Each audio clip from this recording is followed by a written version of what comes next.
is you'd have to get yourself in line for. Did you say they're at the poverty level or at the Intermediate. Intermediate. Intermediate. And what That's rate? 30,000. And what Poverty is. the percent of that? That isn't at 2.375. No, it's at 3 1/4 right now. Same interest Okay. rate. You're at the same interest rate, but you're at 30 years versus 40 years. You know. What Eric's getting for me, I think I've got it out there. I did a little spreadsheet today to show you how that relates to each other, and I have it in there. Sometimes I'll throw things together, and at the last minute, something goes off on my desk. Our hope was when I worked with you on the application is that we would be able to meet those deadlines, and we knew the very first letter said they had to have an environmental report, and they're saying they don't have an environmental report, so they haven't been able to. Let me pass these around. We have to report a month here, doesn't it? The environmental. If you don't mind. They'll bring them on tomorrow. I think there's the archaeological class. That's the archaeological, which is They part are, of if it. you email it. Yeah. Oh, I'm sorry. What this little spreadsheet is our latest cost estimate is up there on top. Then you subtract off $500,000 in CDBG grant, so you have net financing for rural development if you get of $2,232,000. Now for SRF, you've got a 1% initiation fee, $22,000. So for total financing for SRF is $2,255,000. It's at $22,000 higher than that. So if you go down here then to SRF 30-year 3%, $115,000 a year is your loan payment, your amortization per year. And for rural development for 40 years at 2.375, because I thought that's what they were at, it would be 87,000. Now at 3 1/4, it's higher than that. But what I did here in the next column, the total payments over the life of the loan, if you take the 115,000 times 30, you get $3.45 million you pay over the life of the loan. If you take 87,000 times 40, you get $3,483,000 over the life of the loan. The next column, if you take the annual payment, the 115,000, divided by 12 and divided by 460 customers, which I think is in the neighborhood of what you have, you get $20 a month is what it costs. If you take the $87,000 divided by 12 and divided by 460 customers, you get $16. So on an annual basis, it's worth about $4 a month. Now that difference isn't the same because this 2.375 isn't correct. It's 3 1/4. So this would be even higher. That gap would be even lower. So this difference between 115 and 87, which is probably now the difference between 115 and, I could figure that out quick, I think. Did Arnold say in the beginning that they were poverty eligible? I've never heard him say that. I just kind of assumed they would be. They have to be under 20. Under 28,000. Oh, and see, I figured if Alta was poverty, right, they would be down here. Well, let me go double check my numbers while you do that. You can do that? Okay. If we take this for RD up here, this 2, 2, 3, 2, 9, 6, 7, 8, 9, 10, 11, 12, 13, 14, 15, 16, 17, 18, 19, 20. Okay, that at 87,000 actually goes up to 100,000, and then if you divide that by 12 and divide it by 460, you get $18. You know, so you're about $2 a month difference in those two different kinds of financing. But also, if you take that 100,000 times 40, you end up with $4 million here over the life of the loan. Yeah, it's just like our house payments. You know, you know how much you think you're paying, but if you pay it out for 30 years, you're paying a lot of money, you know. And then carrying this one out, Neil, you have total future sewer. That's approximately $22.50 is what you have now. Okay. Now, it won't be quite that much because you will save some on O&M. You won't be running those aerators. That's probably the only thing you'll save.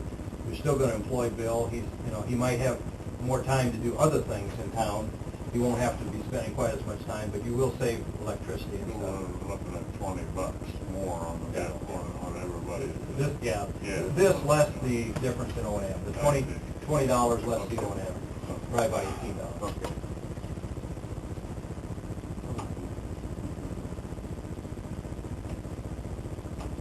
with what Sandy said today, my feeling is if you want to proceed now, I think you proceed with SRF.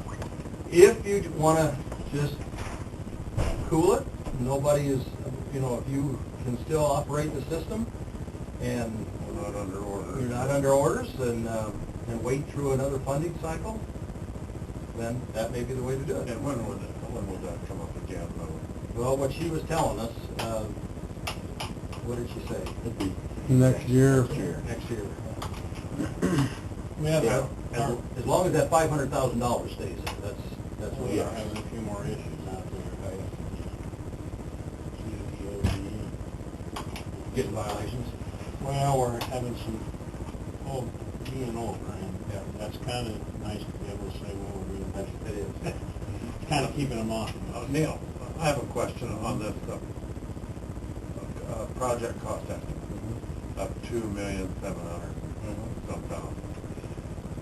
Is there a chance that if we proceed this year, that bid could come in a lot less? I think there's a good chance. And I'll tell you why. We bid Newell this year, which is almost an identical project as yours. It's got a 3-cell lagoon, a big pump station, a long force main to get it about across the section. And we were estimating somewhere in the neighborhood of, I don't know if you remember, but I think it was well over $2 million. Our low bid was $1.4 million. So the contractors still are looking for work and still, and especially if you bid it this fall, with the idea the contractors can move in the spring. You know, they build up their workload, you know, over the winter and can move in. I think there is a good chance of it. We have to keep that estimate up so you have budget, you know, so you have numbers that you know. But there's a chance, I mean, if a contractor really wanted that job, it could come in maybe just a little over $2 million. Yeah, it's possible. I also have $300,000 in there for demolishing the old lagoon site in that number, which you wouldn't have to. Wouldn't have to do that. You wouldn't have to. You could. I know a lot of communities that will leave it there. The ducks and geese will enjoy the water, and you know, you wouldn't have to spend that. But there is $300,000 in there for taking that, taking care of that. So if we put it out for bids, that still doesn't mean we're committed? You mean demolishing that? No, for the whole project. The whole project. No, you can reject bids. You can get the bids in, and you have 3 alternatives when you get bids: accept, reject, or hold them in abeyance for a certain period of time. You can't keep the contractor online forever, but we usually will give 45 to 60 days, you know, that he has to hold his prices. CDBG, we said we could get an extension because things do fall through. We could. Is, in this case, where we're at, is ending up on that on orders list, is that a bad thing? Does that help move this forward? It would help move it forward. Well, Would there you be a already better have chance of funding? You already have the CDBG money. That's why we started this last year, so you would get like these plans started and almost shovel ready to give yourself a better push through the CDBG, and that worked. I truly think that worked. But I don't think being on a violation list will help rural development, will it? Yes, it will. Oh, it will, okay. I was wrong. They have to be under 31,000 something, and they're at 30,000. So they are in the poverty. Okay, so these But in numbers- order to get poverty, Yeah. they have to be under orders, Oh. okay? So if they're, even though they're Yeah. poverty, and it doesn't take much, as Neil just said, it doesn't take much to get under DNR orders. You've had some violations, which is the reason you have some needs out there, which is the reason you need to do this project. So if you are not under orders and your poverty level, you pay intermediate rate. But if you're you're in poverty level, which you are, and you're under orders, then you get the 2.375, which changes quarterly, and it just went down July 1st. But it, you know, I've dealt with DNR a little bit this year in my Iowa water training. Doesn't take